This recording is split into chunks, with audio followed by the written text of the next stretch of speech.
ஓம் சுக்லாம் பரதரம் விஷ்ணும் சசிவர்ணம் சதுர்புஜம் பிரசன்னவதனம் தியாயேத் சர்வவிக்னோபசாந்தயே யா தேவி ஸ்தூயதே நித்யம் விபுதைர்வேதபாரகைः सा मे वसतु जिह्वाग्रे ब्रह्मरूपा सरस्वती निधये सर्वविद्यानां विषजे भवरोगिणां गुरवे सर्वलोकानां दक्षिणामूर्तये नमः. श्रीदक्षिणामूर्तिसुदेशिकेन्द्रं द्वैपायनं सूत्रकृतं मुनीन्द्रं श्रीशङ्करं भाष्यकृतं यतीन्द्रं मद्देशिकञ्चापि नमामि विद्यै.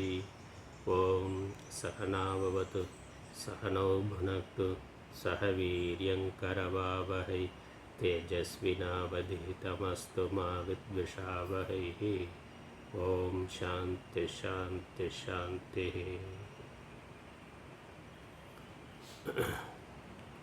ॐ असतो मा सद्गमय तमसो मा ज्योतिर्गमय मृत्योर्मा अमृतं गमय. ॐ शान्ति शान्ति शान्तिः.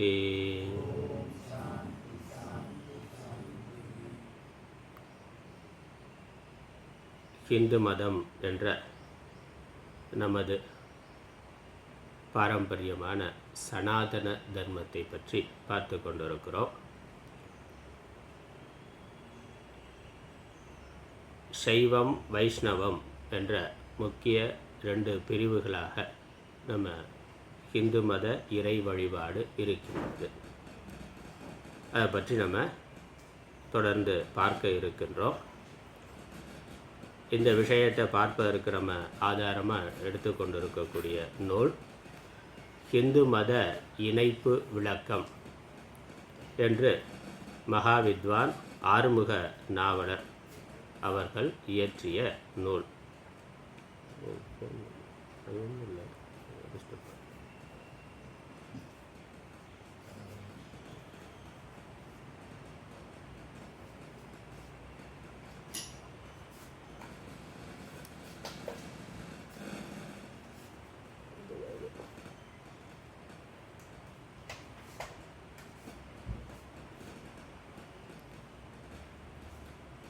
ஹிந்து மத இணைப்பு விளக்கம். இதில் நிறையா நம்ம ஹிந்து மதத்தோட அடிப்படை விஷயங்களை ரொம்ப சுருக்கமாக தொகுத்து கொடுத்துருக்கிறார். இதோட சைவமும் வைஷ்ணவமும் என்ற ஒரு நூல், சைவமும் வைணவமும் அப்படின்னு ஒரு நூல். இந்த 2 நூலுமே இந்து சமய அறநிலையத்துறையாலேயே வெளியிடப்பட்டிருக்கு. நம்ம திருக்கோயில்களில் பணிக்கு வரக்கூடியவர்கள் நின்றுச்சு. நம்ம திருக்கோயிலில் அறநிலையத்துறை சார்பாக பணிக்கு சேரக்கூடியவர்கள் இந்த அடிப்படை விஷயங்களெல்லாம் தெரிந்திருக்கணும் என்று இந்து சமய அறநிலையத்துறையே இந்த நூலை வெளியிட்டிருக்கு. அதற்கான தேர்வு, இந்து சமய அறநிலைக்கான அந்த பணியாளர் தேர்வில் இந்த 2 நூல்களுடைய அடிப்படையில் தான் கேள்வி வருது. அதனால் டிஎன்பிஎஸ்சி குரூப் 7ல் இந்து சமய அறநிலையத்துறைக்கான அந்த பாடத்துக்கான பாடத்திட்டம் இதுதான். இது நமக்கு தெளிவாக இருந்தால் அந்த எக்ஸாமே எழுதலாம். அந்த மாதிரி ஒரு அடிப்படையான நூல். பல்வேறு விஷயங்களை என்ன ஹிந்து மதத்துக்கு என்ன அடிப்படையாக இருக்கோ எல்லாவற்றையும் ரொம்ப சுருக்கமாக தொகுத்து கொடுத்துருக்கிறார். தெரிஞ்சோ தெரியாமலோ இந்த நூலை அறநிலையத்துறையை வியாபாரம் பண்ணி கொண்டு இருக்கு. நல்ல விஷயம். இது அறநிலையத்துறை தொடங்கப்பட்ட காலத்தில் உண்மையிலேயே ஹிந்து சமயத்தை பற்றி அறிவுடையவர்கள், அதன் மேலே அன்புடையவர்கள், அதை பற்றிய தத்துவ நூல்களை தெரிந்தவர்கள் செய்திருக்கிற நூல் இது. அதனால் இப்போ இருக்கிறவர்கள் அவர்களுடைய சொந்த விருப்பு வெறுப்புனால செயல்படலாம். ஆனால் இது தொடங்கப்பட்ட காலத்தில் ஹிந்து கோயில்களை நிர்வாகம் பண்ணுறதுக்காக தொடங்கப்பட்ட காலத்தில் இந்த ஏற்பாடு செய்யப்பட்டிருக்கு. இதை மாற்றாமல் அவர்கள் இருந்தால் போதும். அவ்வளோதான். அடிப்படையான விஷயங்கள் நம்ம இதிலேருந்து பார்க்க போகிறோம். சென்ற வகுப்புலேயே முகவரியாக சில விஷயங்களை பார்த்தோம். இந்த தொடர்ந்து இப்போ நம்முடைய ஹிந்து மதம், இந்த மதத்துக்கான அடிப்படை நூல்கள், மதத்துக்கான பெயர் காரணம், இதுதான் இப்போ நமக்கு விஷயம். சாதாரணமாக நமக்கு தெரிந்தது ஹிந்து மதம் அப்படிங்கிறது சிந்து நதிக்கரையில் வாழ்ந்தவர்கள், நல்ல பாரசீகர்கள், கிரேக்கர்கள். அவர்கள் சிந்து அப்படிங்கிறது அந்த வார்த்தை அவர்களுக்கு வாயில் வராமல் ஹிந்துங்கிற வார்த்தையை பயன்படுத்தினார்கள். சிந்து நதிக்கு கிழக்க இருக்கக்கூடியவர்கள், அந்த நதிக்கரையில் வாழக்கூடியவர்களை ஹிந்துன்னு ஹிந்துக்கள் என்று அவர்கள் வரலாற்று ஆசிரியர்கள் கூறியிருக்கிறார்கள், பதிவு பண்ணியிருக்கிறார்கள். அவர்கள் அப்படி அழைத்திருக்கிறார்கள். அதனால் நம்ம மதத்துக்கு ஹிந்து மதம்னு பேர். ஆனால் வாஸ்தவமாக அப்படி ஒரு பெயர் நமக்கு பரம்பரையாக இல்லை. நம்ம சாஸ்திரங்களில் இருக்கிறது சனாதன தர்மம்ங்கிற பெயர் தான். தர்மம் என்பது தான் பல இடங்களில் குறிக்கப்பட்டிருக்கு. அது என்றைக்கும் அழிவில்லாமல் தொடர்ந்து இருக்கக்கூடிய தர்மங்கிறதுனால சனாதன தர்மம் என்று வார்த்தை இருக்குது. அது நம்ம மத நூல்கள்லேயே மகாபாரதத்தில் பல இடங்களில் வருது, வேதங்கள்லேயும் அந்த வார்த்தைகள் எல்லாம் வருது. தர்மங்கிற வார்த்தை, சனாதன தர்மங்கிற வார்த்தை ஸ்மிருதி கிரந்தங்களில் வருது. அதான் நம்மளுடைய இயற்பெயர். இது பட்டப்பெயர். என்னால் வீட்டில் பெற்றோர்கள் வச்சாலும் ஸ்கூலில் பட்ட பேர் வைக்கிறாங்கல்ல பசங்களை, அந்த மாதிரி மற்ற நாட்டவர்களால் வைக்கப்பட்ட பெயர் என்பது ஒரு கருத்து. ஒரு சாரார், ஒரு சில வரலாற்று ஆசிரியர்களுடைய கருத்து அப்படி இருக்குது. ஆனால் இந்த ஹிந்துங்கிற வார்த்தை இதற்கு நம்ம மதத்திலேயே ஆதாரம் இருக்கின்றது என்று ஒரு விளக்கம் அதுவும் வரலாற்று ஆசிரியர்கள் சொல்லுகிறார்கள்.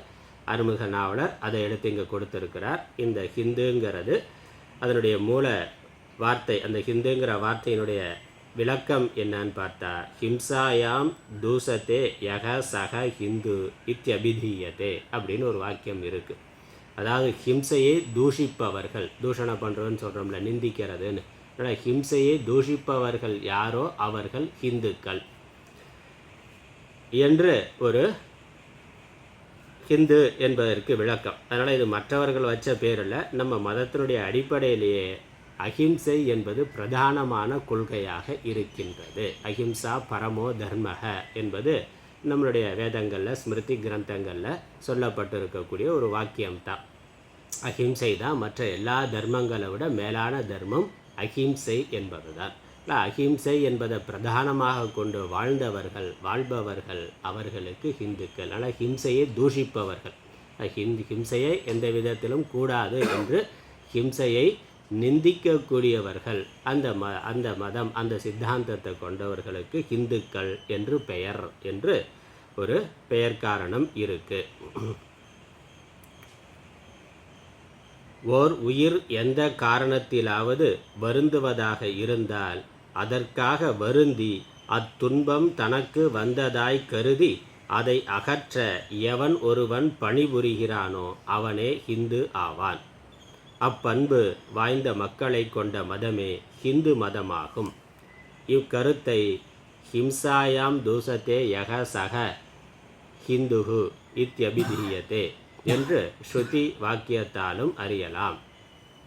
இதிலிருந்து ஹிந்து மதம் என்பதற்கு அன்பு மதம் என்று பொருள் கொள்ளலாம். அதனால் எந்த உயிரையும் நம்ம பார்க்குறோம். அடிப்படையில் யோக சாஸ்திரங்களை பார்த்தாலும் யமம் நியமம் என்று அடிப்படையில் சொல்கிற பொழுது தியானம் சமாதி அப்படிங்கிறதா நமக்கு லட்சியமாக இருந்தாலும் அதனுடைய தொடக்கம் அடிப்படை சாதனம் பகிரங்க சாதனத்தில் அஹிம்சாங்கிறது ஒரு பிரதானமாக சொல்லப்பட்டிருக்கு.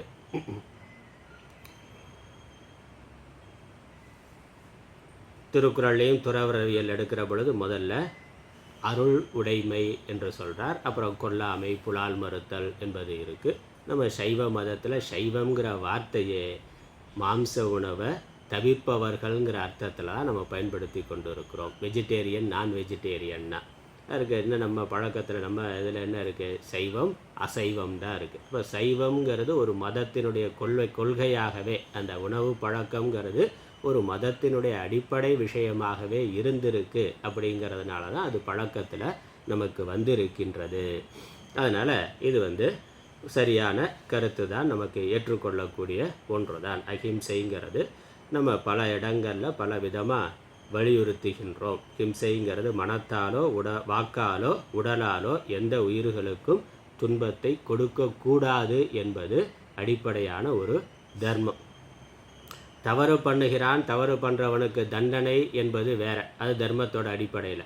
ஆனால் சாதாரணமாக எந்த ஒரு ஜீவனும் எந்த ஒரு மனிதனும் உடலாலோ வாக்காலோ மனதாலோ எந்த விதத்திலும் யாருக்கும் துன்பத்தை கொடுக்கக்கூடாது என்பது நமக்கு சாமானிய தர்மம், பிரதானமான ஒரு தர்மம். அதனால் ஹிந்து என்றாலே ஹிம்சையை வெறுப்பவன். அதனால தான் நம்ம மதத்தில் மத மாற்றம் என்பதோ அல்லது மத துவேஷம் என்பதோ இல்லை. மற்ற மதத்தில் இருக்கிற ஆளை அப்படி எதுவும் நம்ம மதத்தில் இல்லை. எல்லாவற்றையும் நம்ம சமமாக எடுத்துக்கொள்கிறோம். யார் என்ன சித்தாந்தத்தை சொன்னாலும் அது உன்னுடைய கருத்து இருக்கட்டும், தாராளமாக பின்பற்ற. அதற்கான சுதந்திரம், மத சுதந்திரம், கருத்து சுதந்திரம்ங்கிறது நம்மளுடைய மதத்தில் அடிப்படையிலேயே இருக்குது. அப்புறம் தெய்வத்தை வழிபடுதல் என்பதிலையும் இந்த ஒரு குறிப்பிட்ட வடிவத்தில் தான் வழிபடணும் அப்படிங்கிற கட்டாயம் இல்லை. கடவுள் வழிபாடு பக்தியை வலியுறுத்தி சொல்கிறோமே ஒழிய விநாயகர் தான் அவரை மட்டும்தான் வணங்கணும்னோ இல்லை சிவனை மட்டும்தான் வணங்கணும், விஷ்ணுவை மட்டும்தான் வணங்கணும்னோ நம்ம கட்டாயப்படுத்துவது இல்லை. கோயிலுக்கு வரணுங்கிறத கூட கட்டாயமாக சொல்லலை. நம்ம மத நூல்களை படிக்கணுங்கிறத கூட கட்டாயமாக சொல்லலை. அது இயல்பாக நம்மளுடைய வாழ்க்கை முறையினுடைய ஒரு அங்கமாக இருக்கலாம். விருப்பம் இல்லைன்னா நீ அதை செய்ய வேண்டாம். அப்போ அது கூட ஒரு கட்டாயம் தான், அது கூட ஒரு ஹிம்சை தானே. பிடிக்காதவனை படின்னு வீட்டில் பசங்களை படுத்துகிற மாதிரி அது ஒரு விதத்தில் அவனுக்கு நன்மைங்கிறதுனால பண்ணுறோம். ஆனால் அவனால் முடியாத போது என்ன பண்ணுறது? அவனுக்கு படிக்க விருப்பம், அவனுக்கு படிப்பு அவனுக்கு விருப்பம் இருக்குது, படிக்கணும், நம்மளை அறிவாளியாக இருக்கணும்னு விருப்பம் இருக்குது.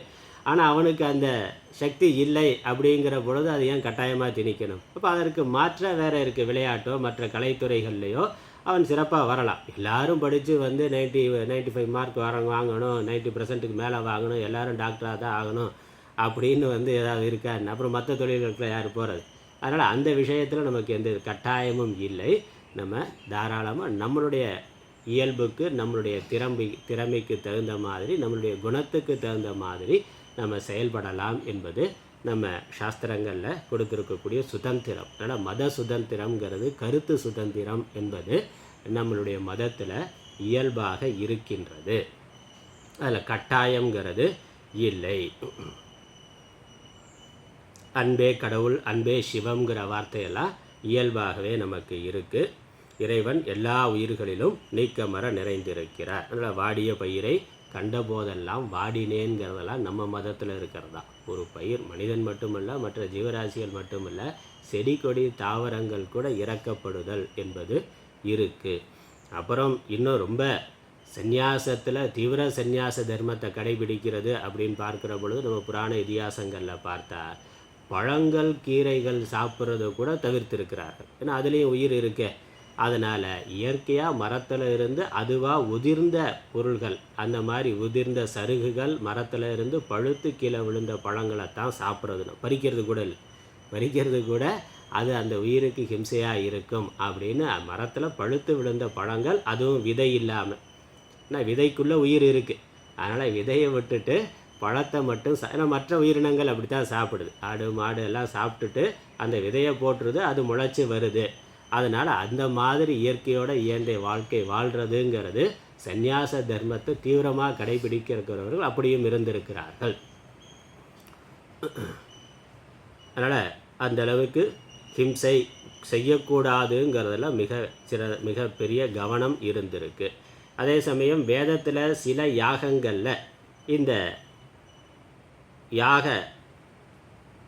யாகத்தில் பலி கொடுக்கறது அப்படிங்கிறதும் இருந்திருக்கு. அது சாஸ்திரம் சொல்லி இருக்கிறதுனால அது நம்ம ஏற்றுக்கொள்ளக்கூடிய ஒன்று. எல்லா யாகத்திலையும் இல்லை.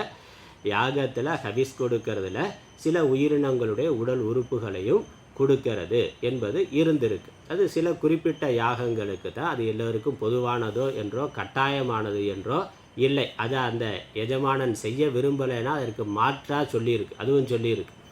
ஏன்னா இயற்கையோடு சம்பந்தப்பட்டது. அதனால் இதை ஆகுதியாக கொடுத்தா அதற்கு இன்ன விதமான இயற்கையில் மாறுபாடு வரும், அதனால் நமக்கு இந்த நன்மை ஏற்படும் என்பது தான் யாகத்தினுடைய பூஜையில் இருக்கக்கூடிய அறிவியல். ஒரு ஹோமத்தில் அக்னியில் இதெல்லாம் எரித்தா புகை வரும்னா, இன்றைக்கி பிளாஸ்டிக்கை எரித்தா காற்று மாசுபாடு வரும்னு சொல்கிறான்ல. நம்ம போகிற குப்பைகளை எரிக்கிறதுனால காற்று மாசுபாடு வரும். அப்போ நல்ல விஷயங்களை எரித்தாக்கா நல்ல பாசிட்டிவான எனர்ஜி வரும்ல. நெய், எண்ணெய், நல்லெண்ணெய் இதெல்லாம் எரிக்கிறதுனால பாசிட்டிவான காற்றில் இருக்கக்கூடிய மாசுகள் நீங்கும் என்பது அறிவியல். காற்று மாசுபடும்னா, ஒரு பொருளை எரிக்கிறதுனால காற்று மாசுபடும்னா, அதில் வரக்கூடிய புகை காற்றை மாசுபடுத்தும்னா, அப்புறம் நல்ல பொருள்கள்லேருந்து வரக்கூடிய புகை காற்றை தூய்மைப்படுத்தும்ல. அந்த அடிப்படையில் தான் இதெல்லாம் நம்ம வந்து ஆகுதியாக கொடுக்கறது அப்படின்னு சொல்லி இருக்கிறார்கள். அக்னியில் அது எரிஞ்சு புகையாக வர்ற பொழுது அது வந்து நம்ம உடம்புக்கு மனதுக்கு நல்லது, காற்றை தூய்மைப்படுத்துகிறது என்று அதற்கு பின்னாடி அறிவியல் இருக்குது. அதனால் அறிவியலும் இருக்குது, ஆன்மீகமும் இருக்குது. உடல் மனசு சார்ந்தது, சுற்றுச்சூழல் சார்ந்தது, அப்படியெல்லாம் இருக்குது. அந்த அடிப்படையில் சில உயிரினங்களோட உடல் உறுப்புகள் கூட கொடுக்கப்பட்டிருக்கு, அங்கே ஆகுதியாக கொடுக்கலாம்னு சொல்லி இருக்கு. ஆனால் அங்கே வந்து சில ஹோமங்களில் தான் இருக்குது. அதுலேயும் அந்த எஜமானன் அதை செய்ய விரும்பலை, அதுவும் ஒரு ஹிம்சையாக இருக்கே, வேண்டாம்னு நினச்சா அதற்கு பதிலாக அதே மாதிரி மாவில் அதே மாதிரி அந்த உடல் உறுப்பு மாதிரியே மாவில் பண்ணி அதை ஆகுதியாக கொடுக்கலாம்னு சொல்லி இருக்கு. அதனால் அன்பு என்பது நம்மளுடைய ஹிந்து மதத்தில் அடிப்படை தர்மமாக இருக்கின்றது. அதே மாதிரி மாம்ச உணவு என்பது கூட அந்த ஹோமம் பண்ணி அதனுடைய பிரசாதமாக எடுத்துக்கொள்ளலாம் தான் சொல்லியிருக்கே ஒழிய அதுவே பிரதான உணவாக வைத்து கொள்வதுங்கிறது சொல்லலை. அது பிரசாதமாக நம்ம வந்து இறைவனுக்கு பூஜை பண்ணுறோம், அதனுடைய அங்கமாக பிரசாதமாக எடுத்துக்கொள்கிறோம். அப்புறம் சில உக்ர தேவதைகளுக்கு, ஏன்னா தேவதைகளும் சத்துவம் ரஜஸ் தமஸ்ங்கிற குணங்களுடைய அடிப்படையில் தெய்வங்களையும் நம்ம பிரிக்கிறோம். இப்போ சாத்விக குணமுடைய தெய்வங்கள், அப்போ விஷ்ணு சிவன் இந்த மாதிரி பெருந்தெய்வங்களுக்கு பலி கொடுக்கறதுங்கிறது சாஸ்திரத்தில் இல்லை, நம்ம பழக்கத்துலேயும் இல்லை. தெய்வங்களுக்கு பலி கொடுக்கறதேங்கிறதே உக்ர தேவதைகளுக்கு தான். காளி, துர்கா, இல்லை கருப்பண்ணசாமி, அந்த மாதிரி வீரபத்ரசாமி, அந்த மாதிரி உக்ர தேவதைகளுக்கு தான் பலி கொடுக்கறதுன்னு இருந்திருக்கு. கிராம தேவதைகள் சிலருக்கு பலி கொடுக்கறதுன்னு இருக்குது. அந்த கிராம தேவதைகள் சில ஏற்கனவே மனிதர்களாக அந்த சமூகத்தில் பெருந்தலைவர்களாக, முக்கியமானவர்களாக, சமூகத்தை வழிநடத்தில் சிறந்த வீரனாக இருந்தவர்களாக இருப்பார்கள். அவர்கள் மரணத்திற்கு பிறகும் நம்மை காப்பாற்றுகிறார்கள் அப்படிங்கிற நம்பிக்கையில் அவர்களுக்கு ஒரு கல் வச்சு வழிபடுறதுங்கிறது அப்படித்தான் கிராம தேவதைகள் வந்திருக்கு, சின்ன சின்ன தெய்வங்கள் வந்திருக்கு. அப்போ அவர்கள் வாழ்ந்த பொழுது என்ன சாப்பிட்டாங்களோ அது அவர்களுக்கு மரணத்திற்கு பிறகும் உணவாக கொடுக்கறது அப்படிங்கிறது இருந்திருக்கு. அப்படி தான் பலி கொடுக்கறதுங்கிறது பழக்கத்தில் வந்திருக்கு. அப்புறம் இந்த முழு சைவம் என்பது யார் விரும்புகிறார்களோ அதுலேயும் கூட சுதந்திரம் இருக்குது. கண்டிப்பாக நீ வந்து 100% வெஜிடேரியனாக தான் இருக்கணும் அப்படிங்கிறதுலையும் சொல்லலை. ஆன்மீகம் சார்ந்த வாழ்க்கை முறையில் இருக்கிறவர்கள், முக்கியமாக பிராமணர்கள், சன்னியாசிகள், அவர்கள் முழு நேரம் சாஸ்திரம் ஆன்மீகம் என்று அந்த வாழ்க்கை முறையில் இருக்கிறதுனால அவர்களுக்கு கண்டிப்பாக வெஜிடேரியனாக இருக்கணும், காய்கறி உணவு தான் சாப்பிடணும். அதுலேயும் வெங்காயம் பூண்டு கூட மாம்ச உணவுக்கான அந்த சக்தியோடு அது இருக்கிறதுனால அதை தவிர்க்கணும்னு சாஸ்திரம் சொல்லி இருக்குது. மற்ற க்ஷத்திரியர்கள், வைசியர்கள், சூத்திரர்களுக்கு அவர்களுடைய தொழிலுக்கு ஏற்ற மாதிரி அவர்கள் உணவு எடுத்துக்கொள்ளலாம். அவர்களுடைய தொழில் ராஜசமாக இருக்கிறதுனால ராஜச உணவு எடுத்துக்கொள்ளலாம். அப்படித்தான் சாஸ்திரம் சொல்லியிருக்கு. அதனால் இந்த மாம்ச உணவுங்கிறது ராஜச உணவு. இப்போ ராஜசமான உடல் உழைப்பு அதிகமாக இருக்கிற, கடினமாக உழைக்கக்கூடிய தொழில் செய்யக்கூடியவர்கள் அதற்கேற்ற மாதிரியான அந்த மாதிரியான உணவை எடுத்துக்கொள்ளலாம், ராஜச உணவை எடுத்துக்கொள்ளலாம். ஆனால் ஆன்மீகம் சார்ந்த தொழிலில் பிராமணர்கள் ஒரு இடத்துல உட்கார்ந்து வேலை செய்யக்கூடியவர்கள், அப்படி சாத்விகமான கர்மா செய்யக்கூடியவர்களுக்கு சாத்விகமான உணவு தான் உடலுக்கு பொருத்தமானதாக இருக்கும், மனதுக்கும் ஏற்புடையதாக இருக்கும். அதனால் அவர்களுக்கு சைவங்கிறத வலியுறுத்தி சொல்லி இருக்கு. அதனால் தொழிலினுடைய அடிப்படையில் இதெல்லாம் மாறுபடக்கூடியதாக சாஸ்திரம் அங்கீகரித்திருக்கின்றது. அதனால் க்ஷத்திரியர்கள் காட்டில் ராஜாவாக இருந்தவர்கள் வேட்டையாடி கொண்டு இருக்கிறார்கள், இல்லை காட்டில் வேடுவர்களாகவே இருந்தவர்கள், வாழ்க்கையே காட்டில் தான் இருக்குது. அப்போ அவன் வந்து இயற்கையாக விவசாயம் பண்ணுறதுங்கிறது கூட இல்லை, காட்டில் என்ன உணவு இயற்கையாக கிடைக்குதோ அதை அவன் எடுத்துக்கொள்கிறான். செயற்கையாக விவசாயம் பண்ணுறதுங்கிறது கூட வைசியர்களுடைய தொழிலாக இருக்குது. ஆனால் வாழ்க்கையே முழு காட்டில் தான் அவனுக்கு இருக்குது. அப்படின்னா பழங்கள் அதை தான் சாப்பிட்டு இருக்கான், அங்கே குடிசையில் மலையில் குகைகளில் வாழ்ந்து கொண்டு இருக்கிறான்னா, அப்போ அவன் வந்து அங்கே இயற்கையாக இறக்கக்கூடிய அந்த உயிரினத்தோட உணவு இல்லை வேட்டையாடி உணவு எடுத்துக்கொள்ளுதல் என்பது இருந்திருக்கு, அங்கீகரிக்கப்பட்டதாக இருந்திருக்கு. அதனால் இதெல்லாம் நம்ம புரிந்து கொள்ளணும். ஹிம்சை என்பது இந்து மதம் கூடாது என்பதை தீவிரமாக வலியுறுத்துகின்றது. அதனால் அஹிம்சையை தர்மமாக கொண்டவர்கள் ஹிந்துக்கள். அதனால் ஹிம்சையை தூஷிப்பவர்கள் யாரோ அவர்களுக்கு ஹிந்துக்கள், அந்த கொள்கையை சித்தாந்தத்தை கொண்டவர்களுக்கு ஹிந்துக்கள்னு பேர். அதனால் நம்ம ஹிந்து மதத்துக்கு அந்த அடிப்படையிலே ஹிந்து மதம்னு பேர் வந்திருக்கிறது. அதனால் அன்பு தான் நம்ம மதத்தோட அடிப்படைங்கிறத பார்க்குறோம். அன்புங்கிறது எல்லா உயிர்களிடத்திலும் எல்லா உயிர்களையும் சமமாக பார்த்தல். அதனால் திருமந்திரம்லாம் பார்க்குறோம். அன்பும் சிவமும் இரண்டென்பர் அறிவிலார், அன்பே சிவமாவது ஆறும் அறிகிலார், அன்பே சிவமாவதாரும் அறிந்த பின், அன்பே சிவமாய் அமர்ந்திருந்தாரே என்று அந்த ஞானத்தோட உயர்ந்த நிலையில் நம்ம சொல்லுகிறோம். அந்த உயர்ந்த நிலையை அடையிறது தான் ஒவ்வொரு ஹிந்துவினுடைய லட்சியம். அதனால் ஆரம்பத்தில் இல்லறத்தில் இருக்கிறது, பிரம்மச்சரியாக இருக்கிறது, இல்லறத்தில் இருக்கிறது, லௌகிகமான தொழில்களை செய்து கொண்டு இருக்கிறதுங்கிறதெல்லாம் ஒரு குறிப்பிட்ட காலம் வரைக்கும் தான். தீவிரமாக நம்மளுடைய உண்மையான லட்சியம், மேலான லட்சியம் என்பது இறைவனை அடைதல், இறைநிலையை அடைதல் என்பது தான். அதனால் தர்ம அர்த்த காம மோக்ஷம் என்பது, மோக்ஷங்கிறது பரம புருஷார்த்தம். அதற்கு இடைநிலை லட்சியங்கள் தான் தர்ம அர்த்த காமங்கிறது. ஒரு குறிப்பிட்ட காலம் வரைக்கும் அதெல்லாம் செஞ்சுட்டு பிறகு சந்நியாச வாழ்க்கை அல்லது முழு ஆன்மீக வாழ்க்கைக்கு ஒருவன் வரணும். அந்த நிலையில் வர்ற பொழுது அவன் அதற்கு முன்னாடி மற்ற உணவு பழக்கங்களில் இருந்தாலும் அதெல்லாம் மாற்றிக்கொண்டு முழுக்க தீவிரமாக தன்னூன் பெருக்கற்கு பிரிதூன் உண்பான் எங்கனம் ஆளும் அருள்ங்கிற அருளுடைமையில் திருக்குறளில் தன்னுடைய உடம்புல மாம்சத்தை பெருக்கிறதுக்காக இன்னொரு உடம்போட மாம்சத்தை சாப்பிட்டா அவனுக்கு மனசில் எப்படி அருள்ங்கிறது வரும்? அருள்ங்கிறது வராமல் அவன் எப்படி இறைநிலையை அடைய முடியும்? அதனால் அது நமக்கு பரம புருஷார்த்தமாக இருக்கிறதுனால ஒரு குறிப்பிட்ட காலத்துக்கு அப்புறம் உணவு டாக்டரே அதான் சொல்கிறாங்க, 40 வயசு ஆச்சு, இதுக்கு மேலே சாப்பாட்டில் கட்டுப்பாடாக இருங்க, இதெல்லாம் வேண்டாம்னா ஜீரணமாகிறது, ஜீரண சக்தியெல்லாம் உடம்புல குறைஞ்சி போயிடுது. அதனால் இந்த மாதிரி பராட்டா கிராட்டெல்லாம் சாப்பிட்டு அதெல்லாம் உடம்பை கெடுத்துக்காமல் சாத்விகமான உணவை எடுத்துக்கொள்ளுங்க, அதான் உங்களுக்கு நல்லது, வீட்டில் இருக்கிறவங்களுக்கு நல்லதுன்னா. அப்புறம் நோய் வந்தால் பார்க்குறது யார்? அவங்க தானே. பிரச்சனைனா கஷ்டப்பட போகிறது நம்ம மட்டும் இல்லை, நம்மளை சார்ந்தவர்களும் தான். அதனால் உணவை ஒரு குறிப்பிட்ட காலத்துக்கு அப்புறம் மாற்றிக்கொள்வது நல்லதுன்னா. நல்லா கள்ள தின்னாலும் கரையிற வயசு எப்போ? அது 10 வயசு 20 வயசில், 40 வயசுக்கு மேலே அது இல்லை. அது உடல் உழைப்பு கடினமாக இருந்தால் பண்ணோம். கூலி தொழிலாளியாக இருக்கிறார், மூட்டை தூக்குற வேலையை பார்க்குறாருன்னா அவங்க 70-80 வயசில் கூட பண்ணலாம். உடல் சோர்வு போகிறதுக்காக கொஞ்சம் மது முதலானவைகளை கூட கொஞ்சமாக எடுத்துக்கொள்ளலாம். அளவாக எடுத்துக்கொள்வது உடல் சோர்வை போக்குறதுக்கு நல்லது, தேவை. அது அதுவும் கூட பரம்பரையாக காலகாலமாக இருந்திருக்கு. ஆனால் அதையே வாழ்க்கையாக வச்சுருக்கிறது தான் கூடாதுன்னு சொல்லி இருக்குது. அதனால் அளவு அப்படிங்கிறது முக்கியமானது. அதனால் நம்ம தொழில், நம்மளுடைய உடல் தன்மை, நம்மளுடைய மனநிலை, நம்மளுடைய லட்சியம், அதற்கு ஏற்ற மாதிரி நம்ம இந்த உணவு பழக்கத்தெல்லாம் வைத்து கொள்ளணும். ஆனால் அடிப்படை மதம் சொல்கிறது ஒரு குறிப்பிட்ட காலத்துக்கு அப்புறம் நம்ம தீவிரமாக ஆன்மீகத்துக்கு வரணும் என்பது தான். அதற்கு ஹிம்சைங்கிறது ஒரு பெரிய தடை. அதனால் அஹிம்சையை மேலான தர்மமாக நாம் கடைபிடிக்க வேண்டும் என்பது சனாதன தர்மத்தினுடைய அடிப்படை கொள்கை. அதனால தான் அதற்கு ஹிந்து மதம்னு பெயர் வந்திருக்கிறதுன்னு இங்கே விளக்கம் கொடுக்குறார். அதுக்கப்புறம் மதத்துக்கு இந்து மதம் என்பதற்கு சனாதன தர்மம் என வேறு ஒரு பெயர் கூறுவாரும் உளர். அதனால் இந்து மதத்துக்கு சனாதன தர்மம்னு பெயர் இருக்குது. இதற்கு அழிவிலா அறம் என்பது பொருள். தர்மம்னா அறம், சனாதனம்ங்கிறதுக்கு அழிவில்லாத அறம் என்று பொருள்.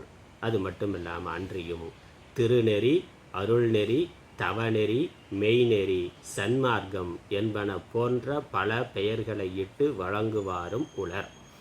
அதனால் என்னெல்லாம் நம்ம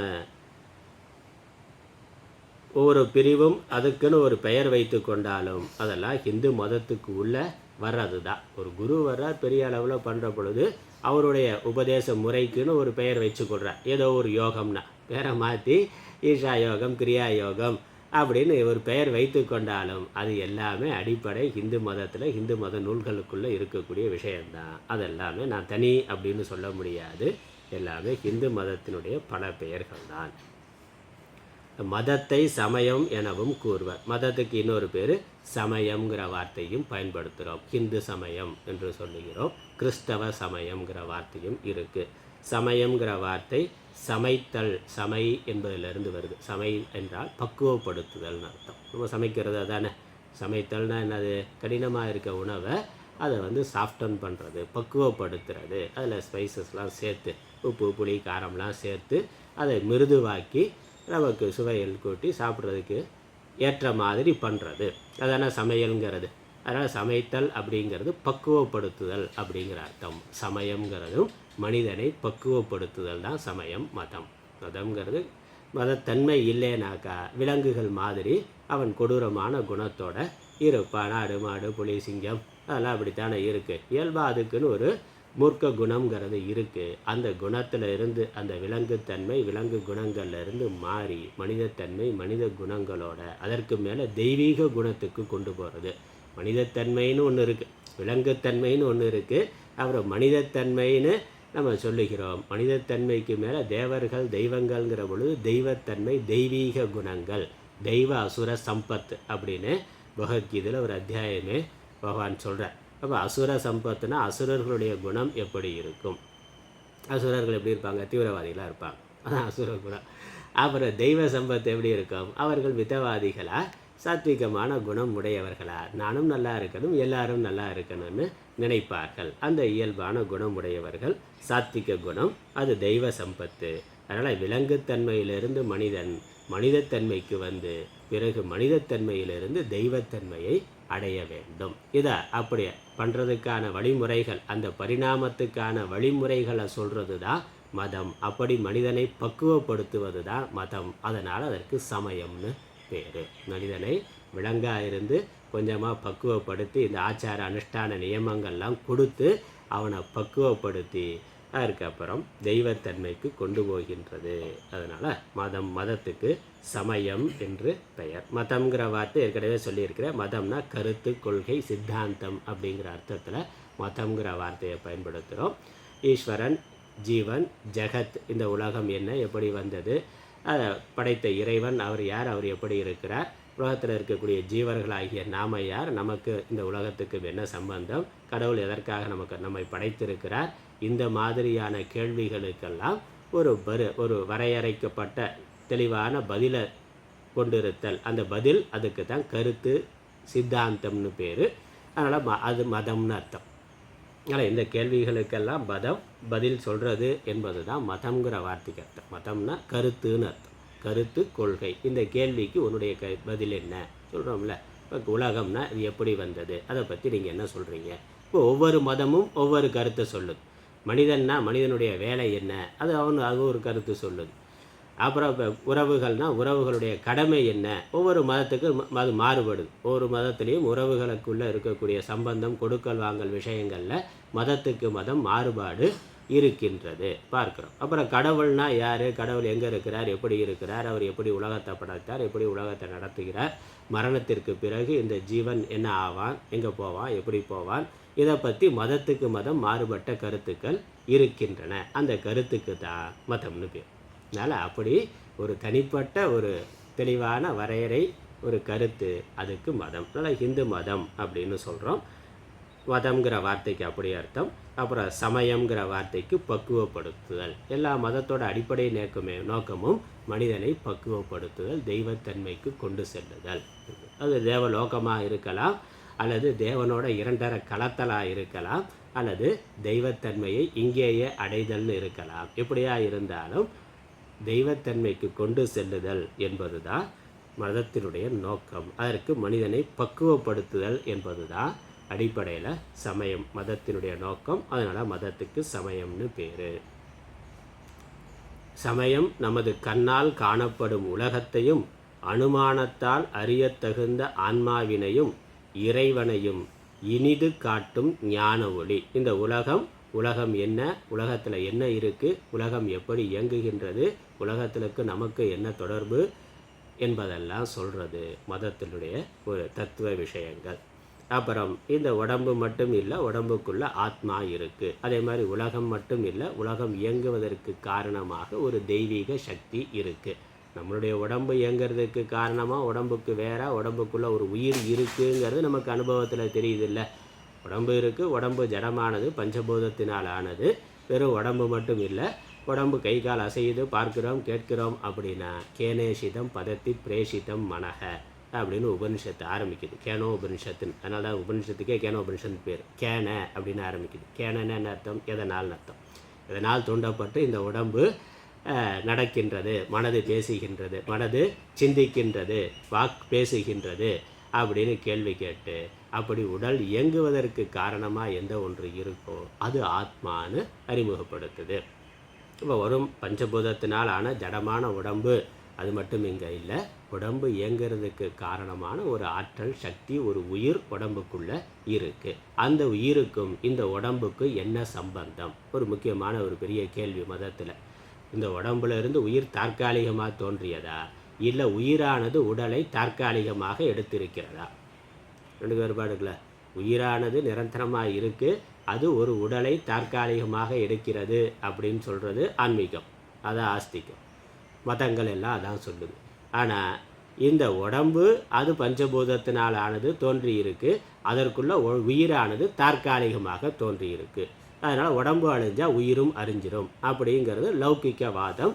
அது அறிவியலில் சில அறிவியலாளர்கள் அதை அப்படி சொல்லுகிறார்கள். எல்லா அறிவியலாளர்களும் அப்படி கிடையாது. சில அறிவியலாளர்கள் உடம்பு பஞ்சபூதத்தினால் இயற்கையாக வந்தது, அதில் எப்படியோ உயிர் தற்காலிகமாக தோன்றியிருக்கு, உடம்பு அழிஞ்சால் உயிரும் அழிஞ்சிரும் அப்படிங்கிறது சார்வாக்க மதம் அல்லது இயற்கைவாதம். அப்படியெல்லாம் உடம்புக்கு வேறு, அதனால் தனியாக ஆத்மானு ஒன்று இல்லைன்னு சொல்கிறத அப்படி சொல்லக்கூடிய மதம் இருக்குது. இல்லை உயிர் தான் உடலை எடுக்கின்றது என்பதெல்லாம் இருக்குது. அப்போ இப்படி இதை பற்றியெல்லாம் விசாரம் பண்ணுறது, அதற்கான தத்துவ காரண காரியங்கள் ஆராய்ச்சி பண்ணி எது சரியாக இருக்கும்னு முடிவு பண்ணுறதுங்கிறது மதத்தினுடைய ஒரு அங்கம். தத்துவ பகுதிகள் அதை சொல்லுகின்றன.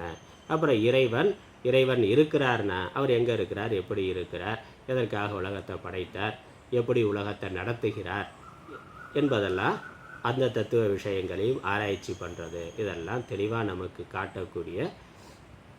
காட்டக்கூடியவை மதங்கள். அதனால் ஞான ஒளி, இந்த ஞானத்தை நமக்கு தருவது மதத்தினுடைய முக்கியமான நோக்கம். வாழ்க்கையினுடைய நோக்கம் என்ன, எப்படி வாழ வேண்டும் என்பதை ஒரு வரையறுத்து கொடுக்கறது மதம். அது இல்லைனாக்கா மனம் போன போக்கில் ஆடு மாடு விலங்குகள் எப்படி வாழுது அப்படி தானே பௌத்தறிவாதி சொல்கிறான். நாஸ்திகவாதிக்கு என்ன, அது வாழ்க்கைக்கு ஒரு லட்சியம்லாம் கிடையாது. சாப்பிட்றது தூங்கிறது, எவ்வளவு முடியுமோ அவ்வளவு இந்த உலகத்தை அனுபவிக்கிறது, அவ்வளோதான். இதற்கு மேலே வேறு எந்த கோல், எந்த லட்சியம், மரணத்துக்கு பிறகு ஒரு பயணம்ங்கிறதோ, உடம்புக்கு வேறு ஆத்மாங்கிறதோ, உலகத்துக்கு வேறு கடவுளுங்கிறதோ ஒன்றும் கிடையாது. ஆடு மாடு விலங்குகள் எப்படியோ அப்படித்தான் மனிதன். பிறந்தோம், வாழ்ந்தோம், சாப்பிட்றோம், தூங்குகிறோம், உலக போகங்களை அனுபவிக்கிறோம். இதில் இருக்கிற வரைக்கும் எவ்வளோ சுகமாக எவ்வளோ அதிகமாக அனுபவித்து கொள்ள முடியுமோ அவ்வளோ அனுபவிக்கலாம், அவ்வளோதான். செத்துட்டா அதுக்கு மேலே ஒன்றும் கிடையாது அப்படிங்கிறது. அது மனிதனாக இருந்து மனித அறிவுனால் கண்டுபிடிக்க வேண்டிய விடை கிடையாது. ஆடு மாடு இயற்கையாகவே அப்படித்தான் இருக்குது. இதுக்கு ஒன்றும் பகுத்தறிவு அப்படின்னு சொல்லிக்கிறதுல ஒன்றும் இருக்குது. ஆடு மாடு விலங்குகள் அப்படித்தானே இயற்கையாகவே இருக்குது. எந்த யோசனையும் இல்லாமலே அப்படித்தான் அது வாழ்ந்து கொண்டு இருக்குது. பிறக்குது, வளருது, அப்புறம் என்னது சாப்பிடுது, தூங்குது, இனப்பெருக்கம் பண்ணுது, அப்புறம் போய் சேர்ந்துருது. அவ்வளோதான் மனித வாழ்க்கையும் அப்படின்னு சொன்னால் இதுக்கு ஒன்றும் பெரிய அறிவு வேண்டியது இல்லையா? இந்த அறிவை மனித அறிவே இல்லாமலே அப்படி வாழ்ந்துட்டு போகலாமே. சொல்லப்போனால் அது இன்னும் சந்தோஷமாக நல்லா இருக்குது. மனிதன் இந்த பகுத்தறிவை வைத்து கொண்டு நான் அதிகம் சுகபோகமாக வாழணும், அதான் வாழ்க்கையினுடைய நோக்கம், அதுக்கு மேலே வேறு ஒன்றும் இல்லைன்னா அங்கே தான் போட்டி பொறாமை சண்டை சச்சரவு வருது. அடுத்த பொருளை எப்படி கடன் வாங்கியாவது நெய்யை குடினா, அதனால் நெய்யை குடினா நெய் நல்லா விதவிதமாக சாப்பிடுன்னா, செத்ததுக்கப்புறம் கடனை யார்கிட்ட திரும்பி வசூல் பண்ண முடியும்? அதனால் என்னன்னா இருக்கிற வரைக்கும் உன்னால் உழைச்சி சம்பாதிக்க முடியும், இல்லைன்னா ஊழல் பண்ணு, லஞ்சம் வாங்கு, எப்படி கொள்ளையடித்தாலும் கொள்ளையடிக்கலாம், இல்லை கடன் வாங்கு, நல்லா என்ஜாய் பண்ணு. போய் சேர்ந்துட்டா அப்புறம் அவன் பிரச்சனை, அடுத்தவன் பிரச்சனை, அது வாரிசுகளோட பிரச்சனை. அதை பற்றிலாம் நம்ம கவலைப்பட வேண்டியதில்லை. அப்படித்தான் இருக்குது நாஸ்திக மதம் இருக்கிற பொழுது உலகத்தினுடைய தன்மை அப்படித்தானே இருக்குது. இப்போ கடவுள் நம்பிக்கை இல்லாதவன் தர்மத்தை பற்றி கவலைப்படலை. யாருக்கு கடவுள் நம்பிக்கை இருக்கோ அவர்கள் தான் புண்ணிய பாவத்தை பற்றி, தர்மத்தை பற்றி, மற்றவர்களுக்கு இதனால் கஷ்டம் வருமே, பாதிப்பு வருமே, அதனால் நமக்கு பாப்பம் வருமேங்கிற பயம் யாருக்கு இருக்குது? ஆஸ்திகர்களுக்கு தான் இருக்குது. நாஸ்திகர்களுக்கு அது இல்லை. அதனால தான் சமூகம் இப்படி இருக்குது. அதிக சண்டை சச்சரவுகள் நிறைந்ததா, கொலை கொள்ளை மற்ற வன்கொடுமைகள்லாம் நடக்கக்கூடியதா, அதிகமான சமூக குற்றங்கள் நாஸ்திக சித்தாந்தத்தினால சமூகத்தில் அதிகமாகிருக்கு. சமூகத்தில் பெரும்பாலானவர்கள் கடவுள் நம்பிக்கை இருந்தவர்களாக இருக்கிற வரைக்கும் சமூகத்தில் இந்த குற்றங்கள்லாம் இல்லாமல் இல்லை, இருந்தது, ஆனால் குறைவாக இருந்தது. ஒரு பயத்தோடையாவது ஒழுக்கமாக இருந்தான். அதனால் ஆன்மீகத்தோட இந்த சித்தாந்தங்களுடைய கடவுளுடைய மதத்தினுடைய முக்கியத்துவத்தை நம்ம புரிந்து கொள்ளணும். மதம் என்ன பண்ணுது? நமக்கு உலகம், ஆத்மா, இறைவன் இவைகளை பற்றிய அறிவை நமக்கு தருகின்றது. அதுலேயும் நம்மளுடைய சனாதன தர்மம் மற்ற மதங்களெல்லாம் ஒரு தனி மனிதனுடைய அவருடைய மனதுக்கு தோன்றுனது அதை அவர் ஒரு மதமாக ஆக்கி கொடுத்துருக்கிறார். ஆனால் நம்மளுடைய சனாதன தர்மம் பல்வேறு காலகட்டங்களில் பல்வேறு ரிஷிகளால், மகான்களால், யோகிகளால் பல காலம் சாதனை பண்ணப்பட்டு அவர்களால் புரிந்து கொள்ளப்பட்டு கொடுக்கப்பட்டிருக்கக்கூடிய வாழ்க்கை முறை. அதனால் இது பல காலம் பலரால் பயிற்சி செய்யப்பட்டது. உலக நன்மையின் பொருட்டு எல்லாரும் உலகத்தில் இருக்க லோகா சமஸ்தா சுக்கினோ பவந்துனா. அதனால் அவன் என்னுடைய மதத்தை சேர்ந்த அவன் மட்டும் நல்லா இருக்கணும், மற்றவனெல்லாம் ஜிகாத் பண்ணணும்னு சொல்லலை. எல்லாரும் உலகத்தில் இருக்கக்கூடிய எறும்புல இருந்து எல்லா உயிரினங்களும் நல்லா இருக்கணுங்கிற பிரார்த்தனை நம்மளுடைய முன்னோர்களால் கொடுக்கப்பட்டு இருக்கு. அப்படிப்பட்ட வாழ்க்கை முறையை தான் நம்மளுடைய தர்மம் சொல்லுகின்றது. அதனால் மதங்கிற வரையறைக்குள்ளே உண்மையிலேயே நம்ம ஹிந்து மதம் வராது. அதனால தான் நம்ம அதை வாழ்க்கை முறைன்னு சொல்கிறோம். அரசியல் சட்டமே அப்படித்தான் சொல்லுது.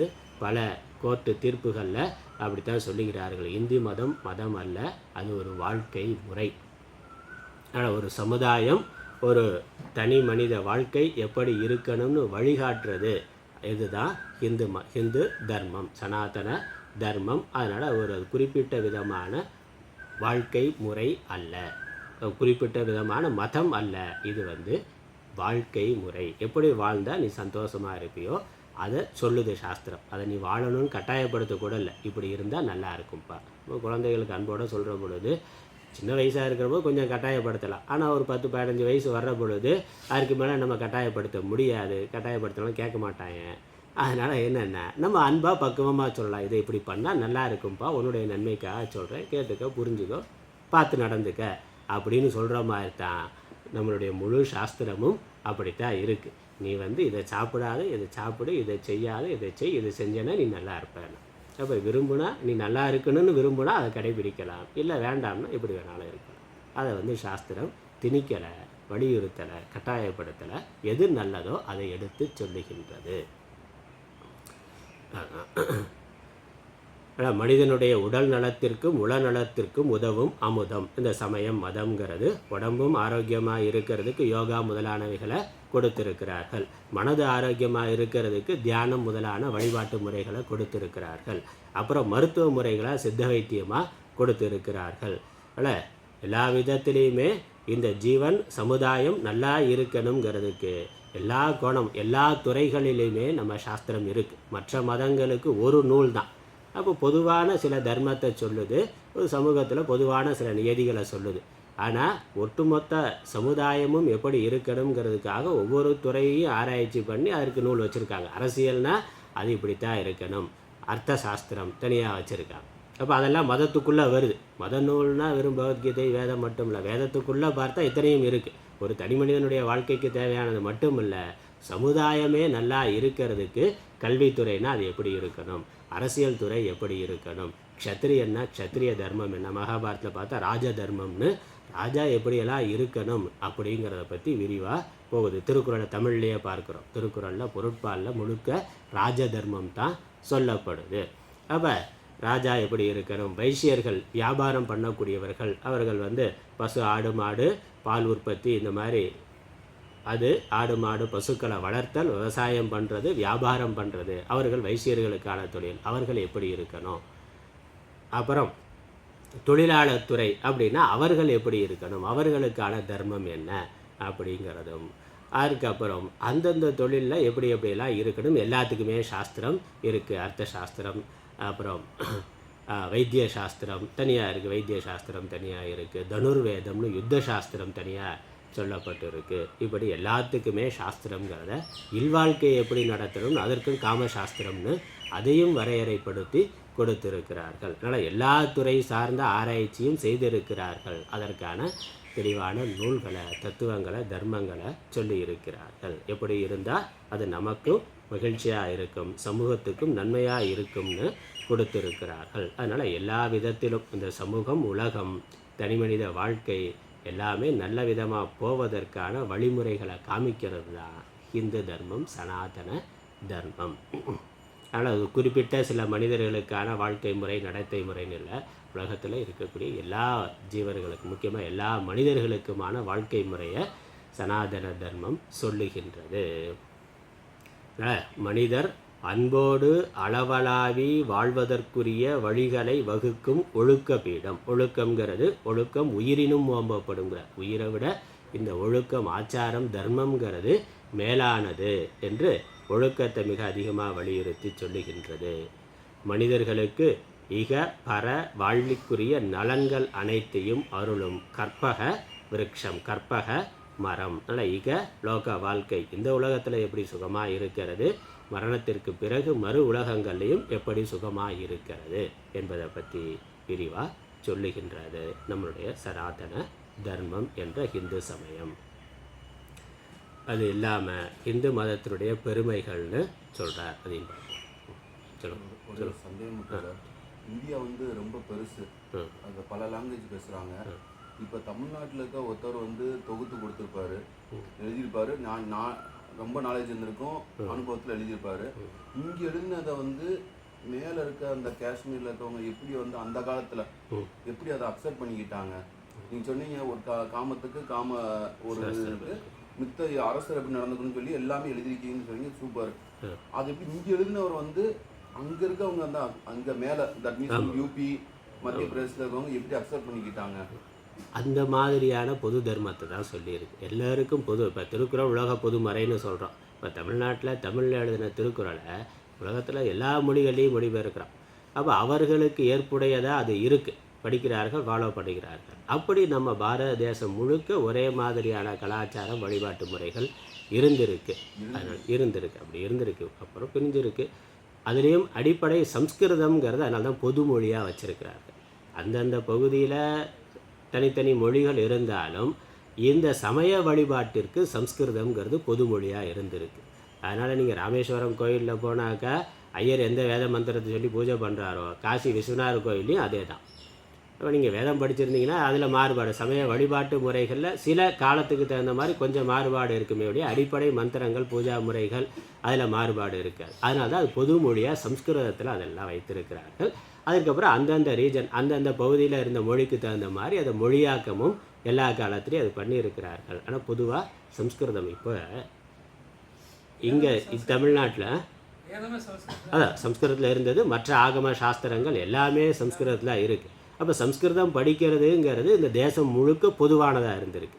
அவங்களுக்குன்னு ஒரு தாய்மொழி தனியாக குருகுல கல்வி முறை இருந்த வரைக்கும் சம்ஸ்கிருதம் இப்போ நம்ம இங்கிலீஷ் படிக்கிற மாதிரி காமனாக இங்கிலீஷ் படிக்கிறான், அதுக்கேற்ற மாதிரி அவங்க தாய்மொழி படிக்கிறாங்க. அதே மாதிரி இங்கிலீஷ்க்கு மேலே சம்ஸ்கிருதம் இருந்திருக்கு. அப்போ இந்த அடிப்படை விஷயங்கள் ஆச்சார விஷயங்கள் எல்லாம் சம்ஸ்கிருதம் தெரிஞ்சதுனால அதில் எல்லா நூல்களும் செய்திருக்கிறார்கள்.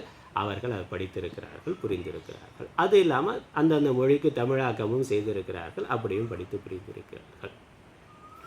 அதனால் இது வந்து பொதுவான ஒன்றாக இருக்குது. இப்போ நம்ம தமிழ்நாட்டிலே பல தலைமுறையாக பிறந்து வளர்கிற ஒரு ஆள், ஹிந்துவாக இருக்கிற ஒரு ஆள் மதம் மாறி இஸ்லாம் மதத்துக்கு போகிறான். என்ன படிக்கிறான்? அங்கே போனோன்னா அரபோ உருதோ படிக்க ஆரம்பிக்கிறான்ல, திருக்குறான்னு அந்த மொழியில் தான் படிக்கிறான்.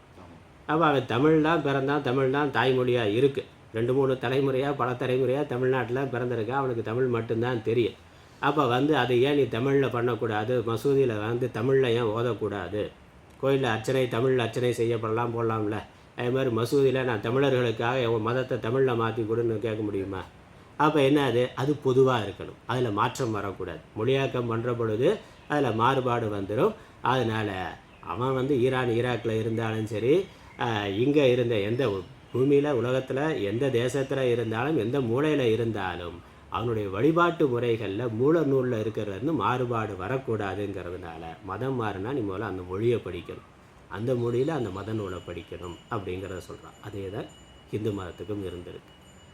சம்ஸ்கிருதம் படிக்கணும் அப்படிங்கிறதும் அதில் அடிப்படை மத நூல்களை படிக்கிறதுன்னு இருந்திருக்கு. அது இல்லாமல் அந்தந்த கலாச்சாரத்துக்கு தகுந்த மாதிரி நிறையா வந்திருக்கு, மொழியாக்கம் பண்ணியிருக்கிறோம். ராமாயணம் மகாபாரதம் இருக்குது, அது தமிழில் வந்து வில்லி பாரதமாக பண்ணுறோம்.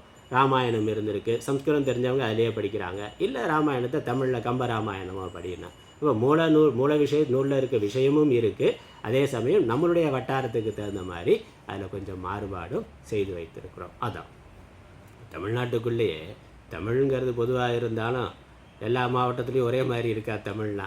மதுரை தமிழ் ஒரு மாதிரி இருக்குது, திருநெல்வேலி தமிழில் மாறுபாடு இருக்குது, அந்த பக்கம் கொங்கு தமிழ் வேறையாக இருக்குது, சென்னை தமிழ் ஓஹோன்னு இருக்காது, அது இருக்குது, சொல்ல வேண்டாம், இருக்குல்ல. அப்போ ஒரே தமிழ் தான், ஒரு குறிய நிலப்பரப்பு தான். அதற்குள்ளேயும் அங்கங்கே பொதுவான வார்த்தைகள் இருக்குது, தமிழ் தான் எல்லாம். அங்கங்கே கொஞ்சம் கொஞ்சம் மாறுபாடு, அது தேசத்தினால காலத்தினால வரக்கூடியது. அதுவே ஹிந்து மதம் ரொம்ப பரந்ததாக இருந்திருக்கு. ஆப்கானிஸ்தான் அந்த ஆசியா முழுக்கவே அதான் இருந்திருக்கு. அப்படி இருக்கிற பொழுது பொதுவான அம்சங்கள் இருக்குது, கொஞ்சம் கொஞ்சம் மாறுபாடுகளும் அந்த காலத்துக்கும் இடத்துக்கும் தகுந்த மாதிரி ஏற்பட்டிருக்கு.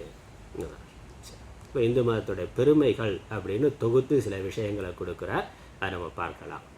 ஹிந்து மதம் காலத்தால் மிகவும் முந்தியது. அதனால் எப்போ தோன்றியதுன்னு நமக்கு காலமே தெரியாது, அனாதி. மற்ற மதங்களுக்கு காலம் தோற்றுவித்தவர்னு இருக்கிறார், தோன்றிய காலம்னு இருக்குது, ஒரு நூல்னு இருக்குது. இப்போ இது அப்படி இல்லை, இது அனாதி, காலம் தெரியாது. காலத்தால் மிகவும், வரலாற்று காலத்துக்கு முன்னாடி இருந்தே இருக்குது, காலத்தால் மிகவும் முந்தியது. அது ஒரு காலத்தில் உலகமெங்கும் பரவி இருந்தது என்பதை தற்கால நவீன புதைப்பொருள் ஆராய்ச்சி முதலியவற்றால் அறியலாம். எல்லா தேசங்கள்லேயும் ஏதோ அந்த பூமியை தோன்றுகின்ற பொழுது புதைப்பொருளில் சிவனுடையோ அல்லது விஷ்ணுவனுடைய அந்த வடிவங்கள் பொருத்திய கற்கள் இதெல்லாம் கிடைக்குது, வரலாற்று ஆதாரங்கள் இருக்குது. அதனால் மெக்கா மெதினாவுக்குள்ளேயே அதான் இருக்குங்கிறான். மெக்கா மெதினாவில் அதெல்லாம் இருக்குது அப்படின்னு. பிற மதங்கள் கூறும் கொள்கைகள் பல நமது இந்து மதத்தில் அனாதியாகவே இடம்பெற்றுள்ளன. அதனால் இயல்பாகவே நம்ம மதத்தில் இருக்குது. மற்ற மதங்கள் அன்பு மதம்ங்கிறான், அன்பே சிவம்னு நம்ம 3000 வருஷத்துக்கு முன்னாடி திருவள்ளுவர் சொல்லியிருக்கிறார். அதுக்கு முன்னாடியே இயல்பாக இருக்குது, அஹிம்சா பரமோ தர்மகங்கிறது இருக்குது. ஆனால் இன்றைக்கி வந்தால் என்னுடைய மதம் தான் அன்பு மதம் அப்படின்னு சொல்லிக்கிட்டு இருக்கான். அப்போ அன்பே கடவுளுங்கிறதும் எல்லா உயிர்கள் உன்னை நீ நேசிப்பது போல் பிற உயிர்களையும் நேசிங்கிறதெல்லாம் இயல்பாகவே நம்ம மதத்தில் அடிப்படையாக இருக்குது. அதனால் பல இந்து மதத்தில் அனாதியாகவே இடம்பெற்றுள்ளன. ஆதலால் உலகில் உள்ள எல்லா மதங்களுக்கும் தாயக மதம் ஹிந்து மதம் என கொள்ளலாம். அதனால் தாய் மதமாக ஹிந்து மதம் தான் இருந்திருக்கு. காலப்போக்கில் அந்தந்த தேசத்தில் வந்தவர்கள் சில மூட நம்பிக்கைகள் சேர்ந்துருக்கு, சில அரசியல் விஷயங்களும் சேர்ந்துருக்கு. அப்போ அந்த காலத்தில் அந்த தேசத்தில் தோன்றியவர்கள் அவர்களும் ஒரு சமூக அக்கறையோட மூட நம்பிக்கையை எதிர்ப்பதற்காகவும் அதில் இருக்கக்கூடிய அரசியலுக்கு எதிரான போராட்டமாகவும் அவர்கள் ஒரு சித்தாந்தத்தை அந்த ஹிந்து மதத்தோட அடிப்படை விஷயங்கள்லேருந்து சில விஷயங்களை எடுத்துக்கொண்டு எது சமூகத்துக்கு மக்களுக்கு கெடுதலாக, அப்போ இருந்த சமூகத்துக்கு மக்களுக்கு ஆபத்தாக துன்பமாக இருந்ததோ அல்லது அரசியலில் இருந்தவர்கள் எதை பயன்படுத்தி கொண்டு மக்களை துன்புறுத்தினார்களோ அதற்கு எதிராக போராட்டம் பண்ணியிருக்கிறார்கள். அப்படித்தான் பல புதிய மதங்கள் காலப்போக்கில் தோன்றி இருக்கின்றது. அதனால் அதுக்கு முன்னாடி யூத மதம் இருந்தது, கிறிஸ்து என்ன பண்ண, அந்த யூத மதத்தை வைத்துக்கொண்டு யூத மதத்தில் இருக்கக்கூடிய மூட நம்பிக்கைகள் அல்ல அப்போ இருந்த மக்களுக்கு துன்பத்தை தரக்கூடியது அதை ஆட்சியாளர்கள் தவறாக பயன்படுத்தினார்கள். அந்த மதத்தை தனக்கு சாதகமாக மத தலைவர்களை வைத்துக்கொண்டு மக்களை ஆள்வதற்காக தவறான சில விஷயங்கள் எல்லாம் மதத்தில் சேர்த்து மதத்திலேயே சொல்லி இருக்கு, அதனால் நீ இப்படி இருக்கணும்னு சில கட்டாயங்கள்லாம் பண்ணாங்க. அதற்கு எதிராக ஒரு புரட்சி பண்ணார். அதனால தான் சிறுவையில் அறைந்தார்கள். அதனால் அதெல்லாம் வரலாற்றை படித்தா தெரியும். அப்போ அதில் இருக்கக்கூடிய மதத்தன்மையுடைய நல்ல விஷயங்களை எடுத்துக்கொண்டார். காலப்போக்கில் ஏற்பட்ட அல்லது சிலர் தங்களுடைய சுயநலத்துக்காக ஏற்படுத்திய விஷயங்களுக்கு எதிராக போராட்டம் பண்ணாங்க. அதான் மத புரட்சியாக ஆனது. அதனால் இயேசு கிறிஸ்து ஒரு மத புரட்சியாளர் தான். ஏற்கனவே இருந்த மதத்தை ஏற்றுக்கொண்டவர், அவர் அந்த மதத்தில் வந்தவர் தான். ஆனால் அதை தவறாக பயன்படுத்துறதுக்கு எதிராக புரட்சி பண்ணார். அதே மாதிரி அதுக்கப்புறம் கிறிஸ்தவ மதம் வந்தது. கிறிஸ்தவ மதத்தையும் அதே மாதிரி சுயநலமாக பயன்படுத்தினார்கள். அதற்கு மத புரட்சியாக தான் நபி வந்தார். அவர் அடிப்படையில் கிறிஸ்தவ மதம் தான் அங்கே இருந்தது. யூத மதம் கிறிஸ்தவ மதம் தான் இருந்தது. குர்ஆனில் இருக்கிற பல விஷயங்கள் கிறிஸ்தவ மத பைபிளில் இருக்கிற விஷயங்கள் தான். அந்த கிறிஸ்தவ மதத்தையே அதுக்கு பின்னாடி வந்த ஆட்சியாளர்கள் தங்களுடைய சுயநலத்துக்காக அல்லது சிலர் அந்த மத தலைவராக இருக்கிறவர்கள் சுயநலத்துக்காக பயன்படுத்துகிற பொழுது அது மத புரட்சியாக, அரசியல் புரட்சியாக, அரசியல் சார்ந்த ஒரு விஷயமா அவர் தனியாக ஒரு சித்தாந்தத்தை அதிலிருந்து எதெல்லாம் சரியில்லையோ அதெல்லாம் மாற்றி அமைத்து பண்ண வேண்டியது வந்தது. அதனால் உருவ வழிபாடுங்கிறது எல்லா காலத்திலையும் இருந்தது. அது அளவுக்கு அதிகமாக போய் மூட நம்பிக்கையாக போகிற பொழுது அதை நிந்தனை பண்ண வேண்டியதாக இருக்குது. நம்ம பாரத தேசத்துலேயும் பௌத்த மதம், புத்தர் என்ன பண்ணார்? புத்தர் அடிப்படையில் ஹிந்து தான். இந்து மதத்தில் வந்தவர் தான்.